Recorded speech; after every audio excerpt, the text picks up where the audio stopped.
ഭീകര തടവുകാർക്ക് സഹായം നൽകിയ സൗദി പൗരന് റിയാദിൽ വധശിക്ഷ നടപ്പാക്കി. പ്രതിക്ക് ഭീകരവാദികളുമായി ബന്ധമുണ്ടെന്ന് തെളിയിക്കപ്പെട്ടിരുന്നു. ക്രിമിനൽ കോടതി ഉത്തരവ് അപ്പീൽ കോടതിയും സുപ്രീം കോടതിയും ശരിവച്ചതോടെയാണ് വധശിക്ഷ നടപ്പാക്കിയത്. തീവ്രവാദ കേസുകളിൽ തടവിലായവരോട് അനുഭാവം പ്രകടിപ്പിച്ച് രാജ്യത്തെ ഒറ്റുകൊടുത്ത സൗദി പൗരന് ഇന്നാണ് വധശിക്ഷ നൽകിയത്. റിയാദിൽ വെച്ചാണ് വധശിക്ഷ നൽകിയത്. Abdullah bin Muhammad bin Rashid al Khunain എന്ന സൗദി പൗരനാണ് ശിക്ഷിക്കപ്പെട്ടതെന്ന് ആഭ്യന്തര മന്ത്രാലയം വ്യക്തമാക്കി. രാജ്യദ്രോഹത്തിന് പ്രേരിപ്പിക്കുക, ക്രിമിനൽ പ്രവർത്തനങ്ങൾ നടത്തുക തുടങ്ങിയവയും പ്രതിക്കെതിരെ കുറ്റപത്രമുണ്ട്.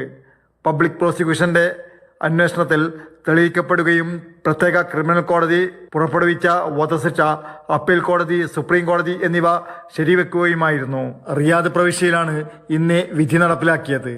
രാജ്യത്തിന്റെ സുരക്ഷ കാത്തുസൂക്ഷിക്കുക, നീതി നടപ്പിലാക്കുക എന്ന വിഷയത്തിൽ സൗദി ഭരണകൂടം ജാഗ്രതയുള്ളവരാണ്.